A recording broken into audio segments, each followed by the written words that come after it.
Hello everyone, आज हम लोग ब्रिटिश राज के ऊपर हिस्ट्री को चेक करेंगे 1651 से लेकर 1856 तक। गाइस 1651 की बात करी जाए तो पहली ब्रिटिश फैक्ट्री लगाई गई थी हुगली नदी के किनारे। 1696 में ब्रिटिश ने फोर्टिफिकेशन करना स्टार्ट कर दिया, अपने जितने भी रीजन्स थे उसको फोर्टिफाइड करना स्टार्ट कर दिया।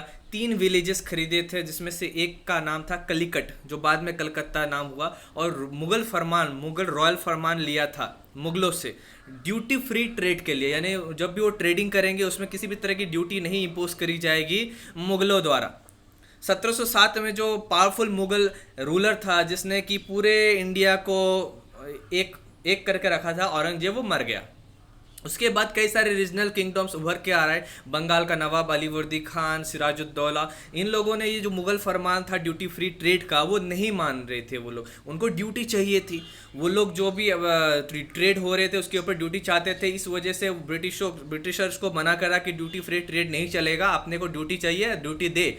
और कंसेशन जो भी है उसको ख़त्म कर दिया, और जो भी जितने भी वो फोर्टिफिकेशन कर रहे थे उसको रोकने के लिए कह दिया। लेकिन ब्रिटिशर्स बोल रहे थे अगर आप कंसेशन नहीं दोगे, ड्यूटी फ्री नहीं करोगे ट्रेड को, तो हमारा ट्रेड कैसे फ्लरिश करेगा। तो जो कन्फ्रंटेशन हो रही थी वो कन्फ्लिक्ट में तब्दील हो गई। रॉबर्ट क्लाइव जो है वो ऑलरेडी 1743 में मद्रास में 18 साल की आयु में लंदन से आ चुके थे। और वही रॉबर्ट क्लाइव जो है उसके कमांडर, उसने लीड करी थी आर्मी को, और वो जाके रॉबर्ट क्लाइव से षड्यंत्र से रॉबर्ट क्लाइव को मार दिया था उन्होंने।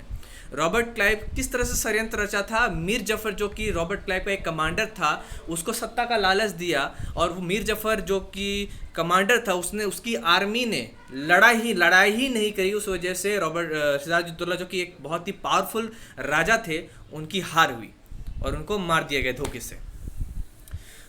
ये बात हुई। सबसे पहले सिराजुद्दौला जो है कसीम बाजार में गए थे और वहाँ की फैक्ट्री बंद कराई। कलकत्ता में गए, वहाँ की फैक्ट्री बंद कराई। फिर मद्रास से रॉबर्ट क्लाइव को भेजा गया सिराजुद्दौला का सामने करने के लिए, और उन्होंने रॉबर्ट क्लाइव ने जो है वो कंस्पिरेसी से सिराजुद्दौला को मार दिया। 1757 की बात होती है। अब जो ईयर वाइज जा रहे हैं तो अब चलते हैं मराठा थर्ड पानीपत की लड़ाई पर। 1761 में हुई थी जो थर्ड पानीपत की लड़ाई, जिसमें कि मराठा का जो सपना था दिल्ली पे रूल करने का वो ख़त्म हो गया और कई सारे स्टेट्स में बट गए, जिसके कि चीफ थे सरदार जो कि अलग अलग डायनेस्टी, जैसे सिंधिया, भोसले, फिर उसके बाद गायकवाड़, इस तरह से के डायनेस्टी से बिलोंग करते थे, जो कि पेशवा के अंतर्गत थे। पेशवा जो थे वो चीफ थे, मिलिट्री और एडमिनिस्ट्रेशन को देखते थे, और वो इस तरह से बट गए थे। अब वापस से क्लाइव के ऊपर आएंगे।